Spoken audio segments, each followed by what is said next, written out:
इस लेक्चर में हम देखने वाले हैं कि variables and core data types कौन कौन सी हैं और उसको एग्जांपल्स के साथ समझेंगे। जैसे इंटीजर, फ्लोट्स, स्ट्रिंग्स एंड बूलियंस, ये मैंने आपको समझा दिए, ये कोर डेटा टाइप्स हैं। पाइथन कोडिंग के अंदर बहुत ज़रूरी हैं। आप बेशक एआई से कोडिंग करवा रहे हैं, लेकिन अगर आपको ये कॉन्सेप्ट्स नहीं पता, you can not actually debug या उसकी एरर्स को रिमूव नहीं कर सकते। सारे गौर से सुन रहे हैं ना? So what is variable? A variable is a name that stores a value in the memory. बात ठीक है? वेरिएबल एक नाम है जो वैल्यूज को स्टोर करता है इन द मेमोरी। मेमोरी क्या है कंप्यूटर की? रैंडम एक्सेस मेमोरी, रैम जिसे बोलते हैं। ये रैम के ऊपर वेरिएबल को स्टोर कर देता है।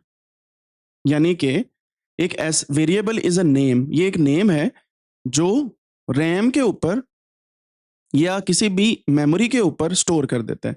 रैम जो है वो वैसे मेमोरी है, लेकिन जो स्टोरेज डिवाइसेस हमारी जैसे हार्ड डिस्क है वो भी उसके अंदर भी स्टोर आप कर सकते हैं, but we need to know कि कैसे। नाउ यू नो कि variable is the name that stores a value in a memory.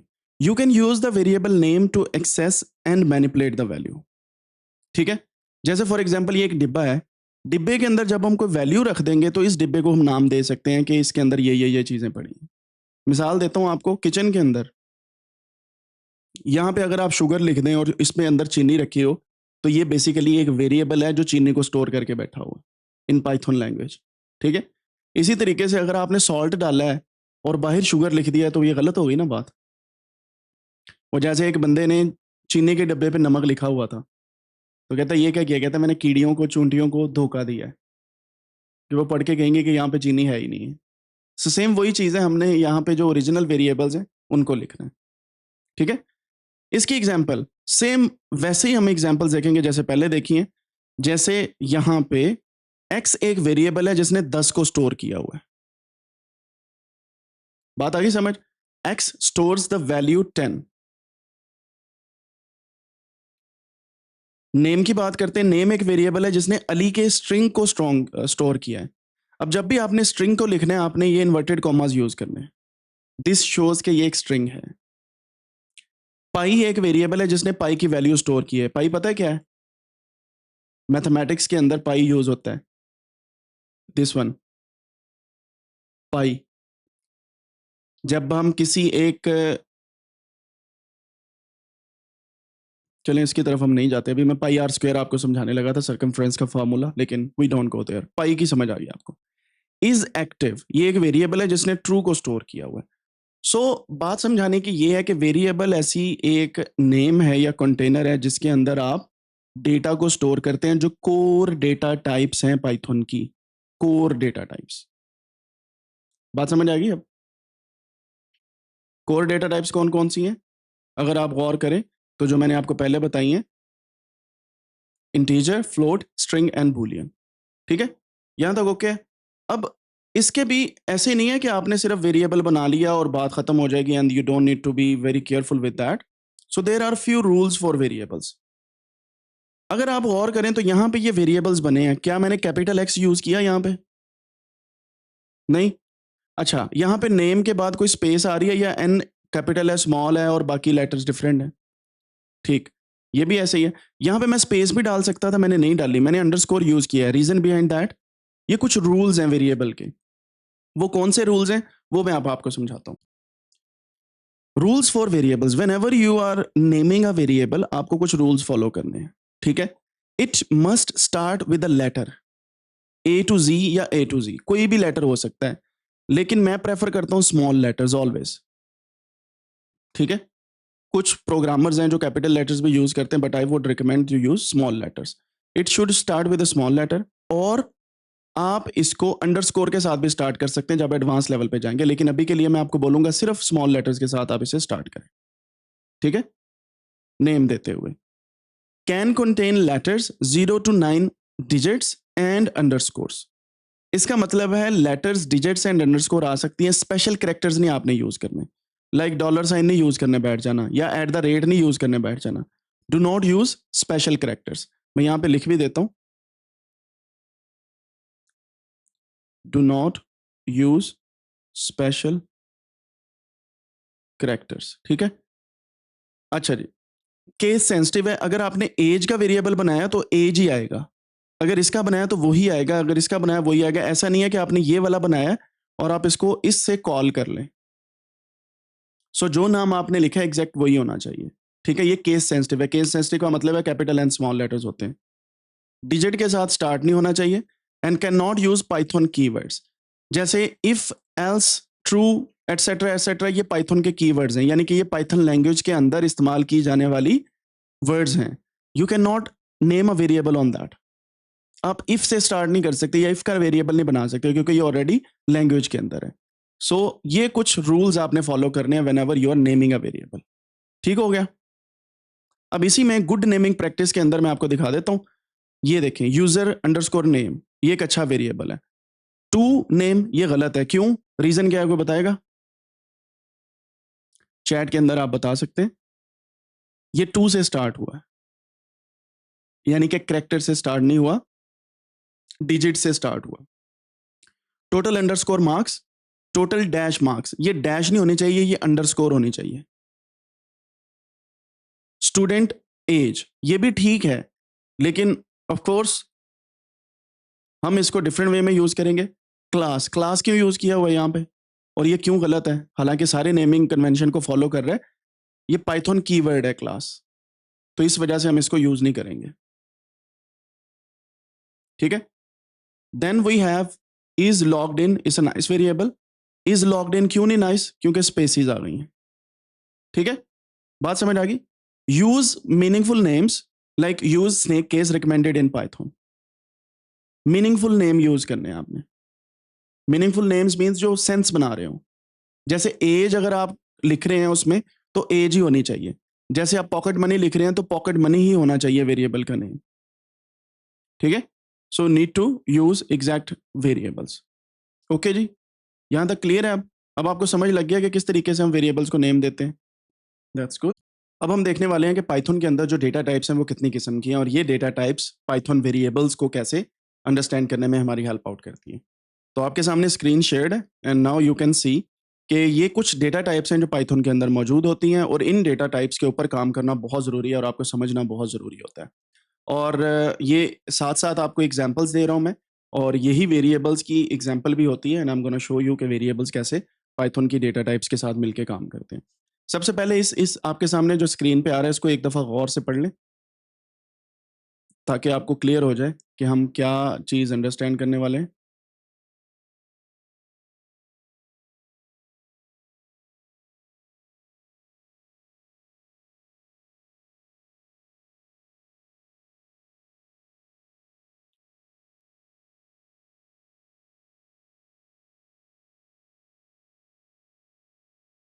चलिए मैं अब आपके सामने आपको समझाता हूँ।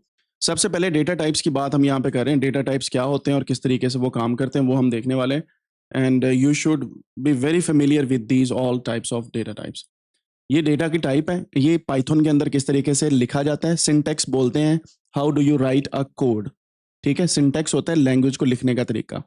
जैसे इंग्लिश के अंदर subject, having, verb and object आता है ना, सिंटैक्स यानी कि एक तरतीब होती है। Like my name is Ammar, तो you will have a kind of sequence in that. इसी तरीके से पाइथन के अंदर सीक्वेंस होती है, और किस तरीके से आप लिखते हैं उसको सिंटैक्स बोलते हैं। देन डेटा साइंस के अंदर इसके यूज केसेस मैं आपको बताऊंगा, ताकि आपको समझ लग जाए कि integer, float, string and Boolean क्या होता है। तो बेसिकली 4 किस्म के इसके डेटा टाइप्स होते हैं पाइथन के अंदर: integer, float, string and Boolean. Integer जैसे कि आपको पता है कि मैथमेटिक्स के अंदर भी इंटीजर होता है, तो ये सेम इंटीजर ही है। इसका मतलब ये है कि वो नंबर जो basically 1 2 3 4 5 6 and so on so fourth तक जाते हैं, यानी कि ऐसे नंबर जो डिस्क्रीट नंबर हैं, यानी कि ऐसे नंबर जिनके साथ पॉइंट नहीं आता, नॉन डेसिमल वैल्यूज, ठीक है, फ्रैक्शंस नहीं होती हैं। ये बेसिकली इंटीजर होता है। वन, जैसे हम काउंटिंग करते हैं ना, 1 2 3 4 5 6 7 8 9 10 डिस्क्रीट नंबर्स को, तो ये हमारे लिए इंटीजर्स कहलाते हैं। जैसे फॉर एग्जांपल आपने कोई एड लगाई है फेसबुक पे, कितने लोगों ने क्लिक किया, तो उसका जो काउंट है वो इंटीजर वैल्यू आएगी।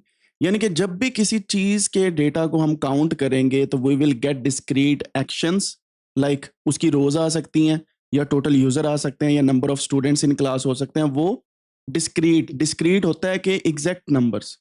क्या ऐसा हो सकता है कि मेरी क्लास में अभी 5 स्टूडेंट्स हैं और मैं कहूँ नहीं 4.5 है, ऐसा पॉसिबल है? मुश्किल है ना? सो दैट्स वाई जब whenever you are counting तो उसके अंदर आपके पास डिस्क्रीट मतलब एग्जैक्ट वैल्यूज, कॉन्टिन्यूस मतलब float values. So discrete versus continuous हमने पढ़ा था। तो यहाँ पे आप देख सकते हैं कि हमारे सामने ये काउंटिंग आ रही है, उसको इंटीजर बोलते हैं। समझ आ गई इंटीजर क्या होता है? फिर आता है float. Float is something with points, simple.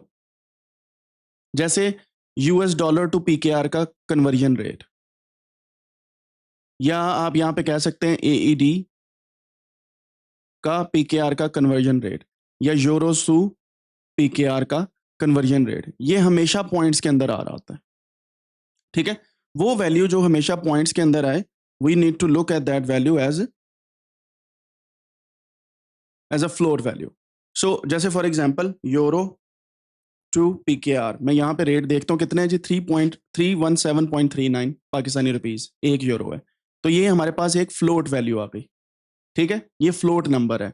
अगर मैं बोलूं कि एक यूएस डॉलर, यानी कि जो यूएसए में रहते हैं लोग, अगर वो पाकिस्तानी पैसे भेजते हैं तो 278.55 का वो एक डॉलर है।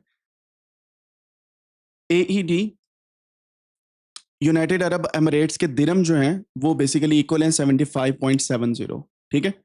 इसी तरीके से सऊदी रियाल टू पीकेआर, तो आप देखें कि ये इसकी अमाउंट है 74.02। तो ये हमेशा पॉइंट्स में आते हैं क्योंकि ये बड़ी वैल्यूज हैं, एंड इस तरह की वैल्यूज आपके पास पॉइंट्स में आती हैं। सो जो चीज पॉइंट्स में आए उसे हम फ्लोट नंबर बोलते हैं। इसी तरह आपकी हाइट, हाइट एग्जैक्टली कभी भी आपकी ऐसा नहीं होगी कि आप कहें कि जी मेरे पास जो हाइट है मेरी वो 6 फीट है। वो उसमें प्लस माइनस थोड़ा सा होता है जिसे आप इग्नोर करते हैं, ठीक है? सो इसको हम स्टोरिंग कॉन्टिन्यूस मैट्रिक्स के लिए यूज कर सकते हैं। प्रोबेबिलिटीज एंड फाइनेंशियल अमाउंट्स वगैरह इसके अंदर स्टोर हो सकती हैं। फ्रैक्शंस भी इसके अंदर स्टोर होती हैं, फ्रैक्शंस। मिसाल देता हूं 1.5, इसको हम क्या बोलते हैं? कोई बता सकता है?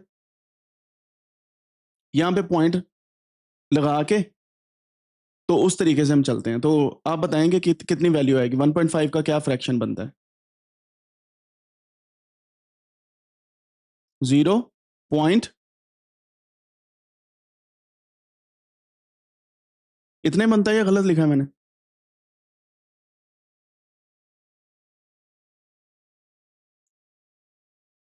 1.5। जब यहाँ पे पॉइंट लगाया ना जीरो के बाद, तो यहाँ पे जीरो लग गया, 5 2 10, तो यहाँ पे 0.2 आ गया।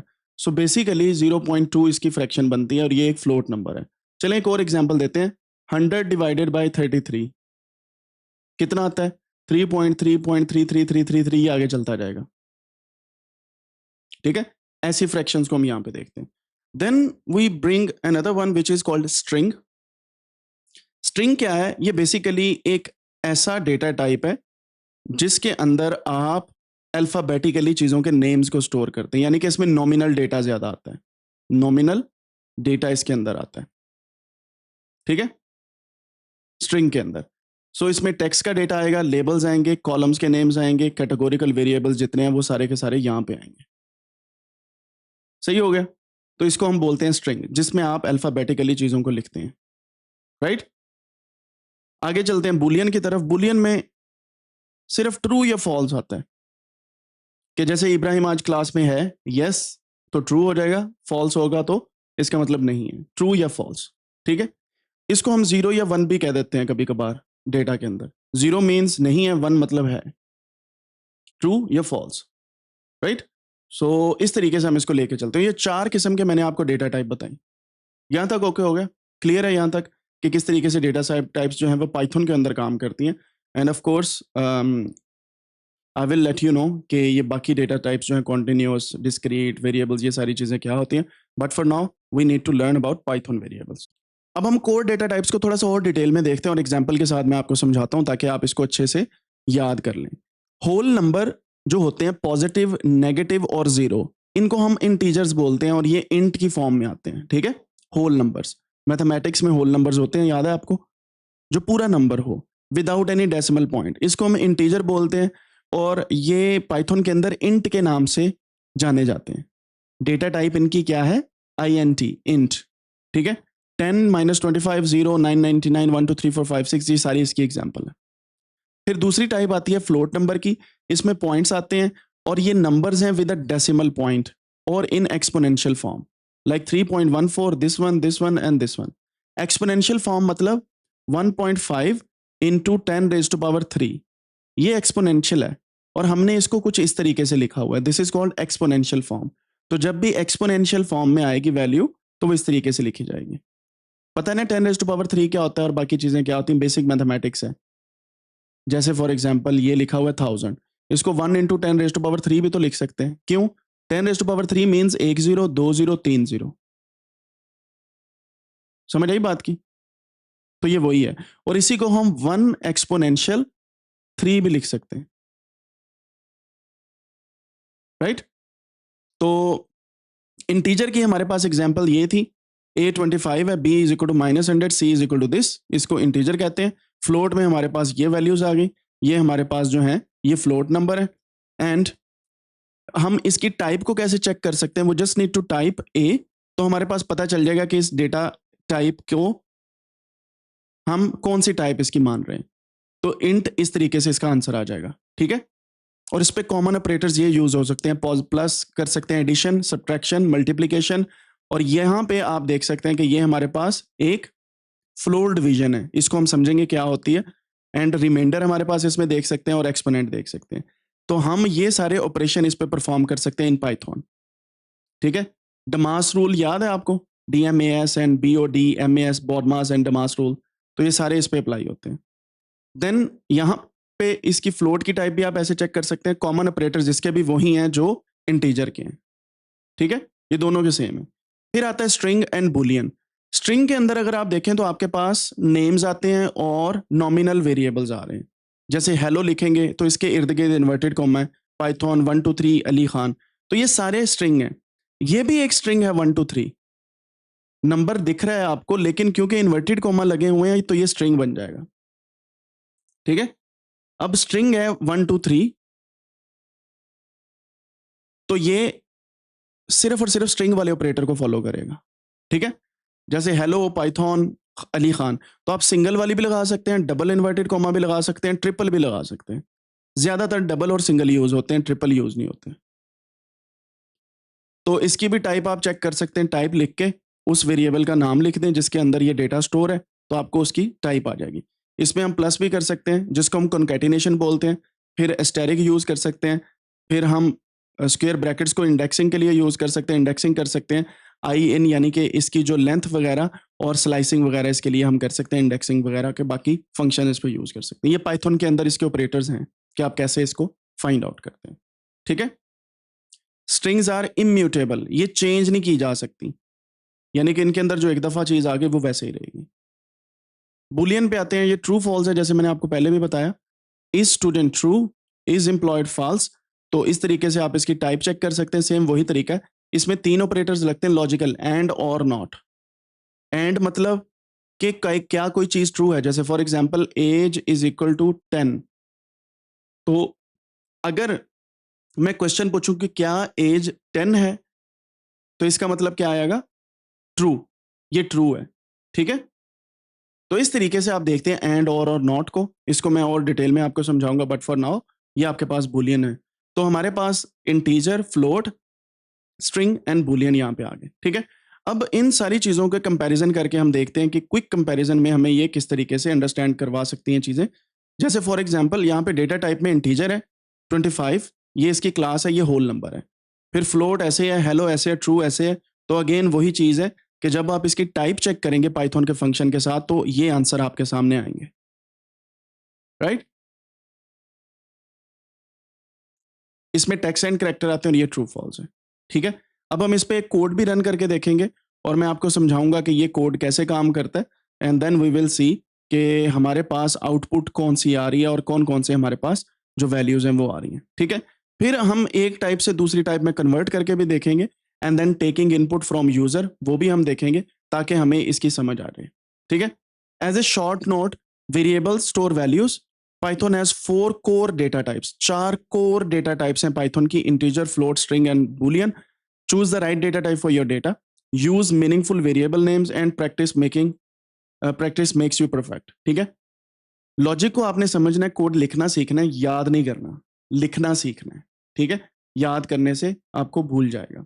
तो यहां तक ओके, आपको समझ लगी integer, Boolean, float and string क्या होती हैं और हमारे पास वेरिएबल्स क्या होते हैं। Is that clear now? अगर कभी भी वेरिएबल का पूछा जाए तो आपको आ जाएगा आंसर इसका। That's good. ओके जी, अब हम प्रैक्टिस करते हैं और देखते हैं कि किस तरीके से हमारे पास integers, floats, strings and boolean वगैरह जो है वो काम करते हैं और इसके लिए हम किस कौन कौन सी स्ट्रेटजीज को यूटिलाइज कर सकते हैं फॉर कोडिंग। ठीक हो गया? Is that fine? तो सिंपल हम जाते हैं वीएस कोड के अंदर और उससे भी पहले हमने एक फोल्डर बनाना होता है। मैं डेस्कटॉप पे फोल्डर बना रहा हूँ, आप कहीं पे भी बना लें। एक फोल्डर आप बना लें जिसके अंदर आप डेटा टाइप्स को स्टोर करेंगे। जैसे मैं यहाँ पे लिख लेता हूँ पाइथन वेरिएबल्स डेटा टाइप्स। ठीक है? सो ये मैंने एक फोल्डर बनाया, इस पे राइट क्लिक करता हूं मैं। यहां पे आप देखेंगे कि शो मोर ऑप्शन आ गई और आप यहां पे चेक कर सकते हैं कि हमारे पास मल्टीपल किस्म की यहां पे ऑप्शंस मौजूद हैं। ठीक है? तो आप इसको वीएस कोड के अंदर डायरेक्टली राइट क्लिक करके भी ओपन कर सकते हैं और ये रहा ओपन विद कोड। तो मैं इसको वीएस कोड में ओपन कर रहा हूं। अब देखें, ये वीएस कोड के अंदर आ गई फाइल। ठीक है? अब हम देखेंगे इसको कोड कैसे करना है हमने। तो सबसे पहली चीज ये है कि हमने यहाँ पे 01_data types dot IPYNB file बनानी है। IPYNB फाइल क्या होती है? ये जुपिटर नोटबुक की फाइल होती है जिसके अंदर पाइथन के कोड चलते हैं। ठीक है? और एक दूसरी फाइल होती है 01_data_types.py। तो ये पाइथन की फाइल होती है जिसमें सारा आप पाइथन का कोड लिख सकते हैं। सो दोनों में से कोई भी आप यूज कर लें, इट्स अप टू यू। तो पहले मैं सिंपल पाइथन की फाइल पे कोड लिखता हूँ और फिर हम IPYNB पे चलेंगे। जैसे आप VS कोड को ऑन करेंगे ना तो ये ऑटोमेटिकली यहाँ पे पाइथन डिटेक्ट हो जाएगा। मैं भी आपको दिखाता हूँ। आपके सामने यहाँ पे पाइथन आ रहा होगा, ये रहा, ये आ रहा है पाइथन, ये चेक करें। तो अगर आपके पास ये पाइथन नहीं आ रहा, you need to check that कि आपके पास पाइथन इंस्टॉल है कि नहीं। ये मेरे पास इंस्टॉल है तो इस वजह से ये मेरे पास यहाँ पे आ रहा है। ठीक है? और अगर नहीं आ रहा होगा तो यहाँ से आप सेलेक्ट करके यहाँ पे लिखेंगे पाइथन और आपके पास ये पाइथन आ जाएगा। किसी भी बेस वाला आपने ले लेना है। तो जैसे फॉर एग्जांपल ये पाइथन ML है, ये दूसरा है, तो ये बेसिकली मैं यहाँ से पाइथन कोई भी ले सकता हूँ क्योंकि मेरे पास ऑलरेडी 3.13 64 बिट वाला चल रहा है। So I can use that one. ठीक है? तो ये मैंने सेलेक्ट कर लिया। अब अगला काम क्या करना है? अगला काम हमने ये करना है, मैंने यहाँ पे कोड लिखना है। Age is equal to 17। ठीक है? ये एज इज इक्वल टू 17 मैंने लिखा। यहां तक समझ आ गई? जैसे मैं यहां पे लिखूंगा प्रिंट एज, तो ये मेरे पास एज प्रिंट हो जाएगी। ठीक है? कैसे? अब देखिएगा, यहां से रन पाइथन फाइल मैं करता हूं। जैसे मैं रन करूंगा ये नीचे मेरे पास ये फाइल रन कर पड़ेगी।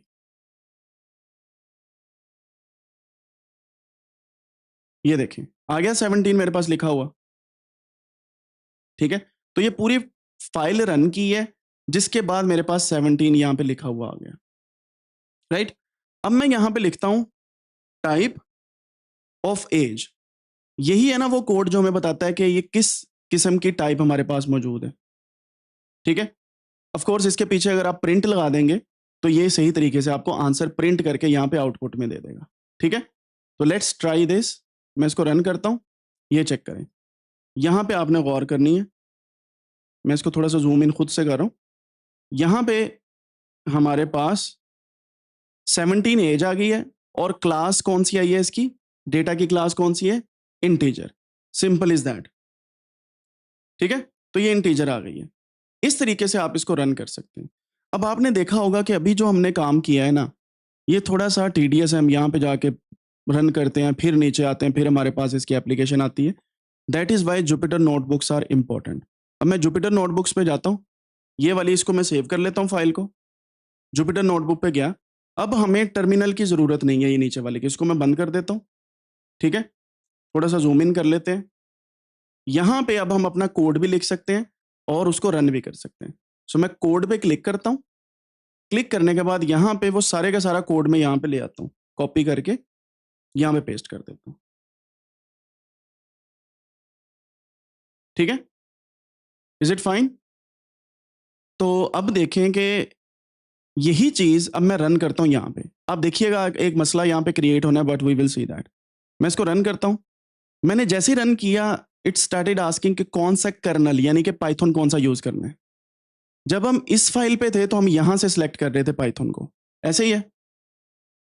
अब हमने क्या करना है, हम इस फाइल में हैं तो हम यहां से सिलेक्ट करेंगे। मैं इस पे सिलेक्ट करता हूँ, पाइथन एनवायरमेंट्स पे आ जाता हूँ, तो ये मेरे पास एक ग्लोबल पड़ा हुआ है पाइथन, मैं इसको क्लिक कर लेता हूँ, ठीक है, तो ये पाइथन मेरे पास आ गया। अब मैं इसको रन करता हूँ, अब वो कह रहा है कि आपके पास IPY कर्नल मौजूद नहीं है, IPY कर्नल पैकेज मौजूद नहीं है, ठीक है। तो आप क्या कर सकते हैं, यहां से भी इसको इंस्टॉल पे क्लिक कर सकते हैं, ठीक है, और एक और तरीका है इसको इंस्टॉल करने का, तो दोनों में से जो भी आपको सही लगता है। अभी के लिए मैं ये इंस्टॉल पे क्लिक कर देता हूँ, ये ज़्यादा ईजी है। ये यहाँ पे अब पाइथन का IPY कर्नल इंस्टॉल होना स्टार्ट हो गया, ये थोड़ा सा टाइम लेता है, लेकिन अगर आप गौर करें so it will work easily. और ये देखिए डाउनलोड कर रहा है सारा कुछ, ये चेक करें, ये IPY कर्नल इंस्टॉल हो रहा है और इंस्टॉल होने के बाद ये कोड रन कर जाएगा।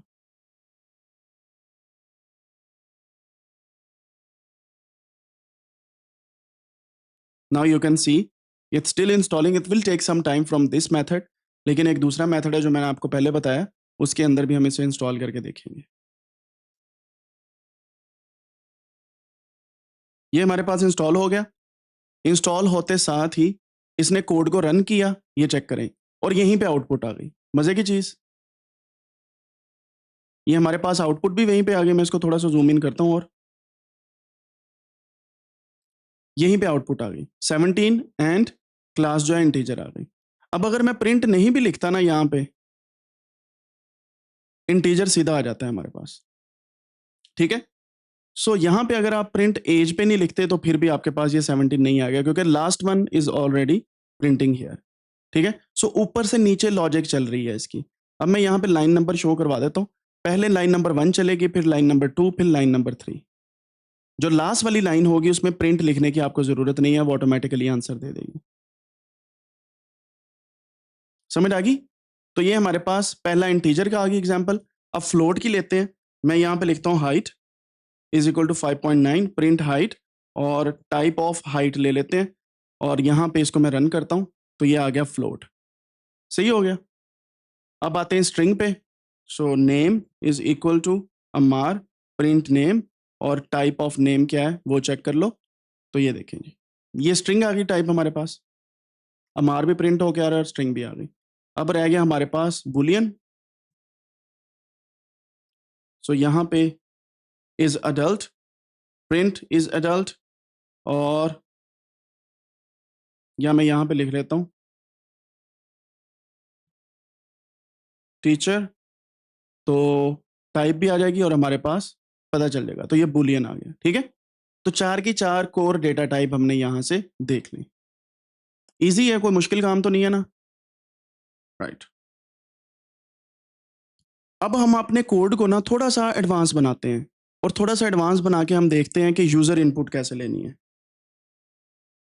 यूजर इनपुट के लिए हम क्या करने वाले हैं, यहाँ पे मैं लिखता हूँ एज इज इक्वल टू, मैं यहाँ पे लिख देता हूँ इनपुट इंटर योर एज, ठीक है, print this is your age, और फिर मैं यहाँ पे लिखूंगा टाइप। अब इससे क्या होगा, इन 3 कमांड से पहली कमांड जब चले करेगी ना, बल्कि प्रिंट एज कर लेते हैं ताकि आपका अभी स्ट्रिंग के अंदर इतना कोई एक्सपीरियंस नहीं है, so this is why. So enter your age, और जो कॉलन लगाऊंगा ना इसके बाद उसने आंसर देना। अब देखिएगा मैं इसको रन करता हूँ, फौरन से ये ऊपर चल पड़ा प्लीज इंटर योर एज, ठीक है। मैं यहाँ पे सिंपली लिख देता हूँ 18 से फॉर एग्जाम्पल, एंटर करता हूँ, तो जो 18 आया वो यहाँ पे भी आ गया और ये स्ट्रिंग पे भी आ गया, इसकी क्लास स्ट्रिंग है, और हमारे पास 18 एज आ गई। तो ये यूजर से हम इंफॉर्मेशन ले सकते हैं। Same goes with name, input your name, और यहाँ पे टाइप आ जाएगी। फिर मैं यहाँ पे इंटर करता हूँ, अब देखिएगा मैं यहाँ पे लिखता हूँ अम्मार, मैंने अम्मार लिखा, एंटर किया, अब चेक करें, ये स्ट्रिंग होगी ऑटोमेटिकली। ठीक है, फिर आते हैं तीसरी पे, दैट इज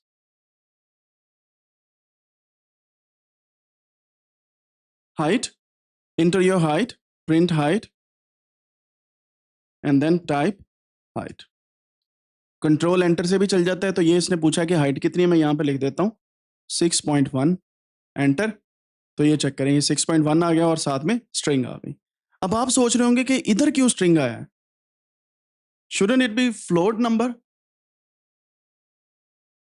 यहां पे भी स्ट्रिंग आ रहा है, और अगर हम थोड़ा सा ऊपर जाएं तो यहां पे भी स्ट्रिंग आ रहा है। आपने चीज नोट की, ये तीनों स्ट्रिंग क्यों आ रहे हैं?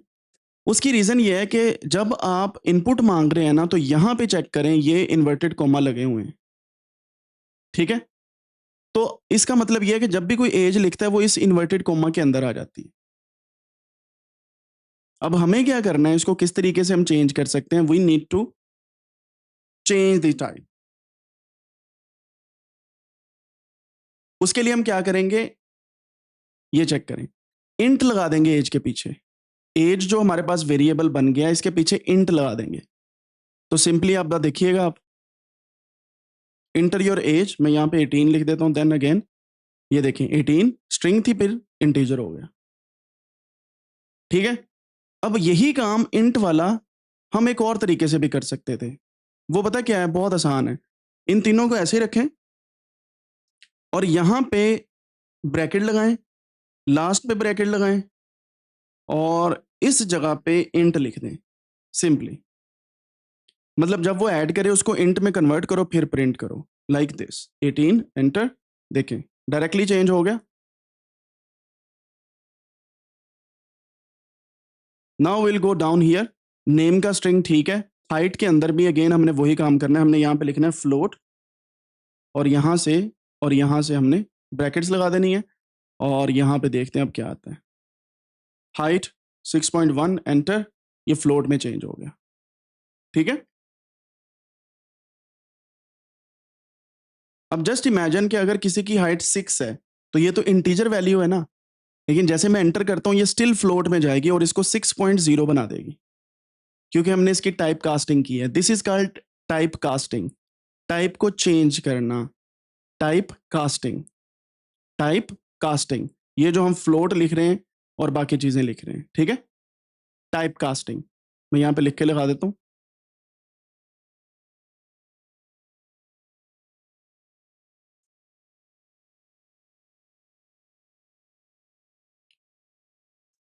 जिसमें यह होता है कि आप एक वेरिएबल की दूसरे वेरिएबल में कन्वर्ट करते हैं।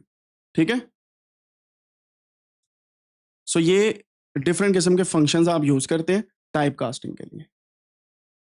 समझ आ गई बात की? तो एक डेटा दूसरे में चेंज भी हो सकता है।